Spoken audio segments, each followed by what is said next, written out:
أشهد أن محمد رسول الله۔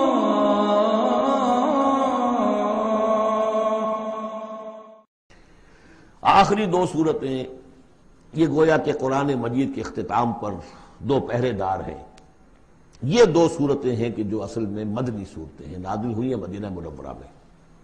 اور ان کا زمان نزول کے اعتبار سے شان نزول بھی ہے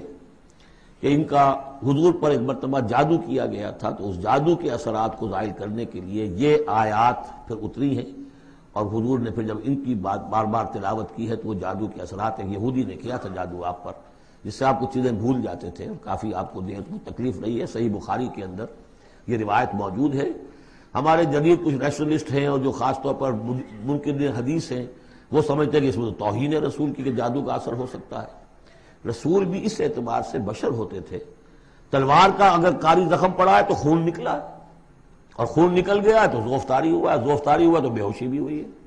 یعنی یہ جسم جو ہے ان کا، اس کے اعتبار سے جو بھی بخار آپ کو چڑھا ہے، بخار میں تکلیف ہوئی ہے،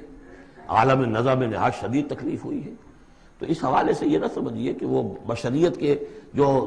لوازم ہے وہ ختم ہو جاتے ہیں، لیکن اللہ تعالیٰ کی طرف سے انہیں ایک مقام ملا ہے، ایک عصمت ملی ہے، ایک بزرگی ہے، وہ اپنی جگہ پر ہے۔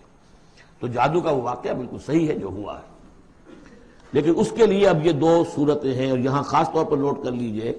کہ یہ معوذتین، یہ ایک صورت بھی ہو سکتی تھی، لیکن قرآن حکیم میں جو عام مزاج ہے کہ صورتیں جوڑوں جوڑوں کی شکل میں ہے، تو دو حصوں میں تقسیم کر دیا۔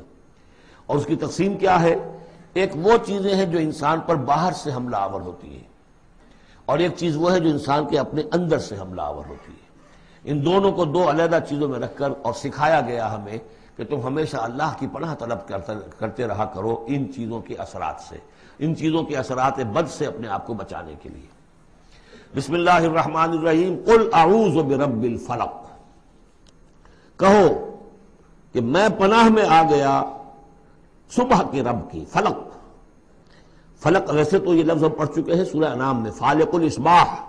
رات کی تاریکی کا پردہ پھٹتا ہے اور سپیدہ سحر نمودار ہوتا ہے، یا گٹھلی، فالق الحب والنوائب،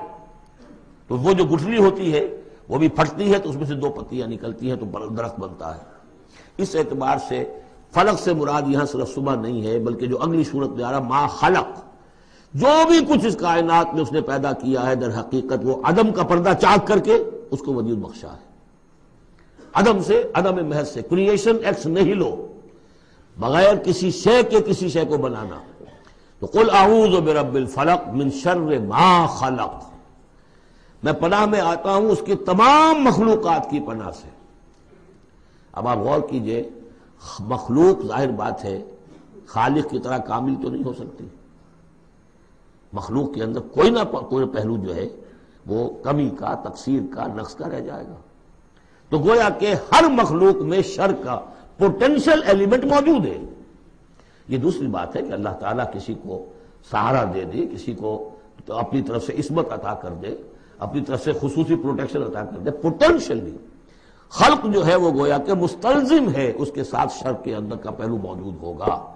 قل اعوذ برب الفلق من شر ما خلق،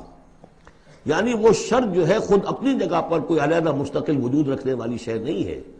بلکہ وہ شر جو ہے خلق کے اندر جو کمی کا پہلو ہے۔ جیسے ہم نے انسانوں کے بارے میں پڑھا، خلق الانسان من عجل، انسان کی سرشت میں جلد بازی ہے۔ خلق الانسان ضعیفا، انسان کمزور پیدا کیا گیا ہے۔ وہ جو اس کا ہے، جو اس کا فطرت والا پہلو ہے، جو روحانی پہلو ہے، وہ تو ہے انا خلقنا الانسان فی احسن تقویم، لیکن جو یہ حیوانی پہلو ہے اس کا جو مادی وجود ہے، اس میں تو ذوق بھی ہے۔ ان الانسان خلق ہلوعا اذا مسہ الشر جزوعا واذا مسہ الخیر منوعا، یہ تمام چیزیں جو ذہن میں رکھیے۔ قل اعوذ برب الفلق من شر ما خلق، جو بھی مخلوقات ہیں ان میں سے جو بھی شر کا پہلو ہے میں اس سے اے پروردگار تیری پناہ میں آتا ہوں۔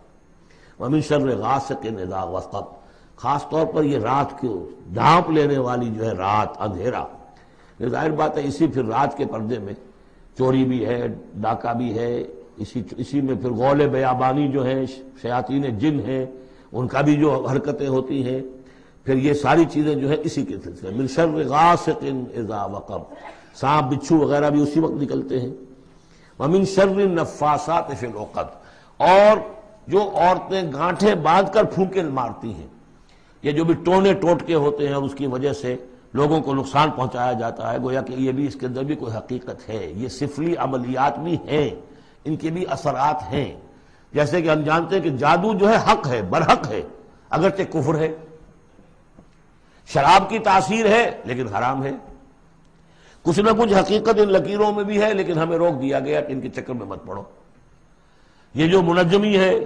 نجوم کی حرکت، اس میں بھی کچھ نہ کچھ حقیقت ہے لیکن روک دیا گیا۔ تو کسی چیز کا ہونا بالفعل یہ اور شے ہے، لیکن اس کا جائز ہونا یہ اور شے ہے۔